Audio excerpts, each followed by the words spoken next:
নবী মানে সংবাদ বাহক, সংবাদ যারা বহন করে তাদেরকে আমরা সাংবাদিক বলি। এই অর্থে নবীজি সাংবাদিক ছিলেন। ওই যে একজন গত পরশু দিনে একটা বক্তব্য, রাসূলুল্লাহ সাল্লাল্লাহু আলাইহি ওয়াসাল্লাম সাংবাদিক ছিলেন। নাউযুবিল্লাহ বলেন। দুনিয়ার সংবাদকে আল্লাহ তাআলা বলেছেন সূরা হুজরাতে, ইয়া আইয়ুহাল্লাযীনা আমানু ইন জাআকুম ফাসিকুম বিনাবাইন ফাতাবায়ানু। সূরা হুজরাতে আল্লাহ বলেছেন, হে ঈমানদারগণ, তোমাদের কাছে যখন কোনো ফাসিক বলতে গুনাহগার, ফাসিক বলতে মুনাফিক, ফাসিক বলতে কাফের মুশরিক, আর ফাসিক বলতে গুনাহগার, এমন কেউ প্রতারক ধান্দাবাজ যদি তোমাদের কাছে আসে, অবশ্যই তোমরা ফাতাবায়ান খবর নিয়ে, কি নিয়ে? ফাসিকুম বিনাবাইন, খবর নিয়ে যদি আসে ফাতাবায়ানু, এটা যাচাই বাছাই করবে, এরপর গ্রহণ করবে। এরপর কি করবে? ঠিক অনুরূপ সাংবাদিকদের বক্তব্য যাচাই বাছাই ছাড়া গ্রহণ করা যাবে না। কিন্তু আল্লাহ নবীজি সাথে তুলনা করা, এটা নবী পাক সাল্লাল্লাহু আলাইহি ওয়াসাল্লামের মানহানি করা, অসম্মান করা, যে কাজটি স্বাভাবিকভাবে মক্কার লোকেরা করত। তারা বলতো উনি মুহাম্মদ ইবনে আব্দুল্লাহ সন্তান, কুরাইশের বংশধর, এভাবে তারা স্বাভাবিকভাবে দেখত উনি আমাদের মতো মানুষ। নাউযুবিল্লাহ বলেন। এভাবে তাদের খাসলত ছিল, সেই বিষয়টা তারা বর্ণনা করে। এটা তাদের হেদায়েতের জন্য বাধা ছিল। কি ছিল?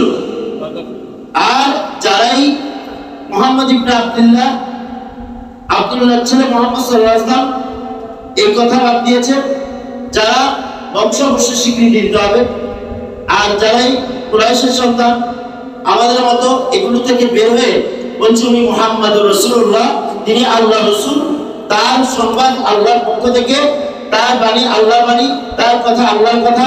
কারণ আমা ইয়ানতিকু আনিল হাওয়া ইন হুয়া ইল্লা ওয়াহয়ুন ইউহা। আল্লাহ তাআলা বলেন, আমার নবী একটা কথাও বলেন না, কুরআন ওহী ছাড়া। সুবহানাল্লাহ। গায়েবের সাথে সম্পৃক্ত এলেম হচ্ছে নবীদের এলেম। কার এলেম? গায়েবের সাথে সম্পৃক্ত এলেম কার এলেম? নবী কার এলেম? জাহিরি এলেম তো সবাই থাকে, টুকটাক কম বেশ সবাই থাকে, এটা দিয়ে ডিগ্রি অর্জন করা যায়।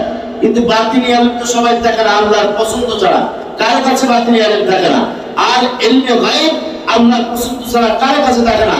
এটা আল্লাহ তাআলা যাদেরকে পছন্দ করেন, আলিমুল গায়বি ফালা ইউযহির আলা গায়বি আহাদা ইল্লা মান ইরতাদা মির রাসূল। এবারে স্পষ্ট আল্লাহ তাআলা বলেছেন, আল্লাহ আলিমের গায়বের ইলম ওয়ালা, আল্লাহ গায়বের ইলম জানেন অন্য কারো থেকে নয়, নিজ থেকে। তবে এই ইলমটা আল্লাহ প্রকাশ করেন না তার প্রিয় রাসূল ছাড়া। সুবহানাল্লাহ। কি ছাড়া? এটা আন্তরিক ওহীর মাধ্যমে জানা। ওইটা দুই প্রকার, আমরা আগে বলেছি। ওইটা দুই প্রকার, একটা হচ্ছে মাতলু, যেটা জিবরাইল আলাইহিস সালাম নিয়ে আসেন, ওটার নাম ওই মাতলু। এটার নাম কি? মাতলু। ওইটা গায়েবের ইলম, আল্লাহর কালাম কোরআন। আল্লাহর কালাম কোরআন, এটা হচ্ছে কোরআন জিবরাইল আলাইহিস সালাম এর মাধ্যমে, আর কোনো মাধ্যম নাই।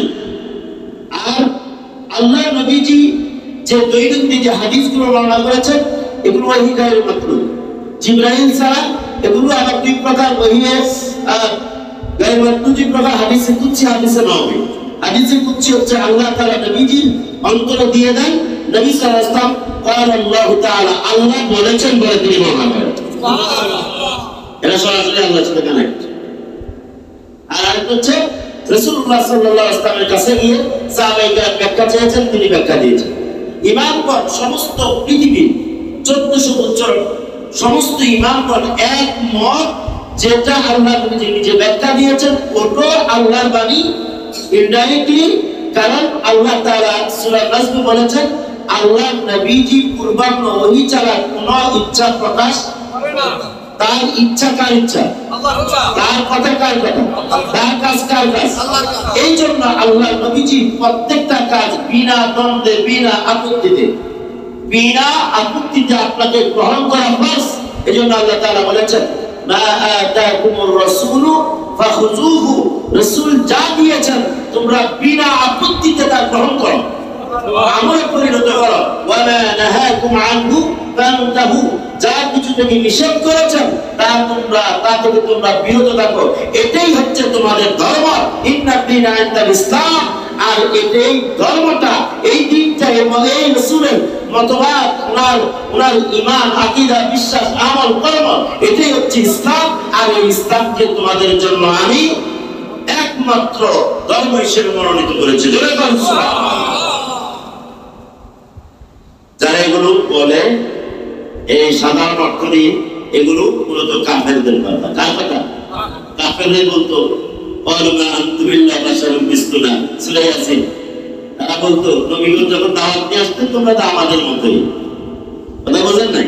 তোমরা তো আমাদের মতোই, খানা খায়, বিয়ে করেছে, শাদী করেছে, সন্তান হয়েছে, বাজারে যায়, হাটে যায়, কাজকর্ম করেছে। সেই মওদুদের আকীদা এগুলো ছিল। স্বাভাবিকভাবে বর্ণনা করতো, তার তাফসীরে, তার লেখনীতে বর্ণনা করছে, তার অনুসারীরা ওই শিক্ষা অর্জন করে সেই বর্ণনাগুলো করছে। অতএব এটা আর বর্ণনা করার কিছুই নেই। এরা মুসলমান, এদেরকে আজ থেকে নয়, তার মতবাদের কারণে যুগে যুগে সব আলেমরা তাদের বিরোধিতা করেছে। আপনাদের বিরোধিতা করা এটা ঈমানের দাবি। আপনারা তাদেরকে কখনো কোনো অর্থে ছাড় দেওয়া যায়, ছাড় দেওয়া যায়